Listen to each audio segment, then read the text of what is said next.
Pilipino. May tamang paraan para tiyakin ang kapayapaan at kaayusan. At yun ay sa pamamagitan ng mga maayos na batas, epektibong pagpapatupad, makinabang sa yaman ng ating sariling bayan. Sa laban kontra naman sa krimen at droga, hindi namin kailangan dumaan sa madugong solusyon. Wala kaming vision.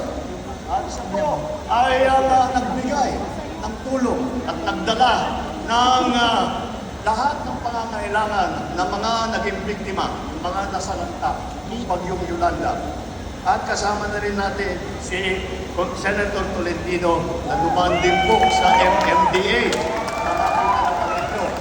At dahil napakahirap po na trabaho yan, kagaya ng nabanggit ni Mayor Benhor, ni Secretary Benhor, sinabi nga niya, ang kanyang tinutulungan pag MMDA ka ay lahat ng mga mayor, lahat ng mga iba't ibang lungsod, lahat ng iba't ibang bayan na nasasama sa Metro Manila.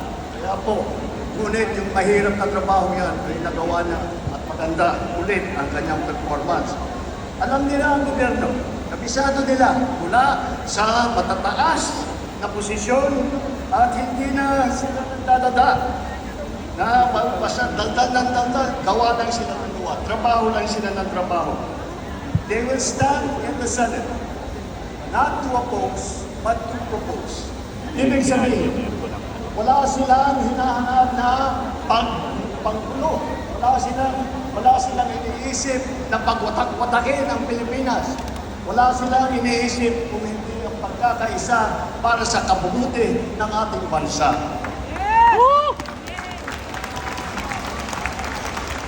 Narinig niyo rin po ang tatlo sa aming kandidato na naging gobernador.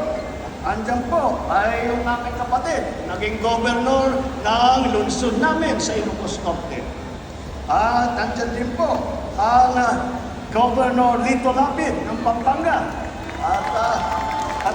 At ang napakalaking probinsya ay hinawakan din po ni Governor Bong Revilla.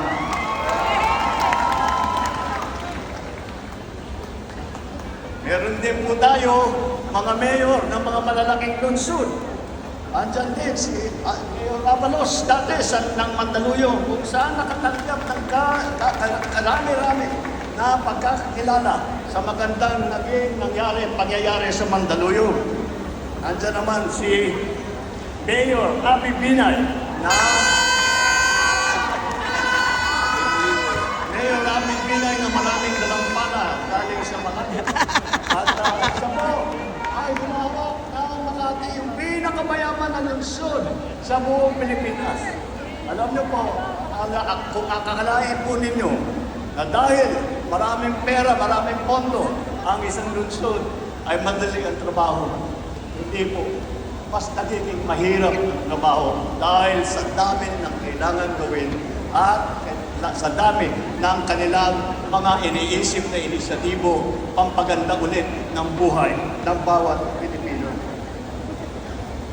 Andyan din po ang si Senator Tolentino na naging mayor naman ng Tagaytay. At huwag natin makakalimutan na alam niyo po, baka hindi niyo po alam, na ang unang atasan. At meron din po sa ating mga kasama rito na umupo na sa tinatawag na cabinet rank position. Ibig sabihin, katumbas ng isang sekretary ng ating nasa nakahilip ng isang departamento.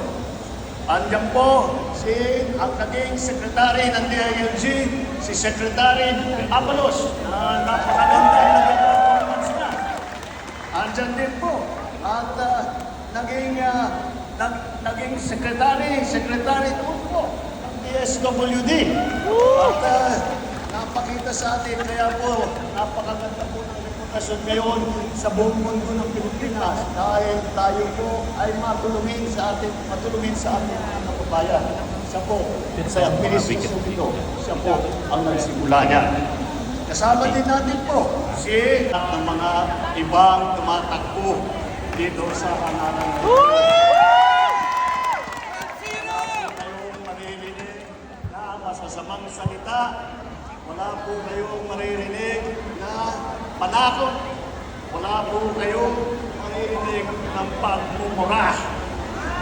Dahil po, nakita niyo naman pala, nakita niyo naman po, narinig niyo po ang programa ng ating mga kandidato. Hindi lamang ang programa, mas mahalaga pa siguro ay ang kanilang nagawa na. At kung titignan niyo po ang record po nila, ang lagi lang kanilang iniisip ang kapayapaan at ang kaunlaran para sa bawat Pilipino, para sa buong Pilipinas. Makikita niyo naman po ang galing ng aming hinaharap. Kaya malakas po ang loob ko para makaharap sa inyo at sabihin na iboto ninyo ang ating mga kandidato. Dahil napakahusay po at bukod pa ron, napakamabuti na tao lahat ng aming kandidato. Kung iisa-isahin po natin, kaya alam naman natin, napakagaling lahat. Narinig ko na yan, kanilang mga achievement doon sa kanilang pinagdaanan ng iba't ibang mga posisyon sa pamahalaan, sa serbisyo publiko. At pag pinagsama-sama natin, lahat po na ito, nung napakagaling, ay nako, talaga naman, nakakagulat at nakakatuwa na makita na meron tayo mga nagsiservisyo sa publiko na ganito ang pagmamahal sa taong bayan, ganito ang pag-aalala sa taong bayan, ganito ang pagbibigay ng tulong sa bawat Pilipino. Yes!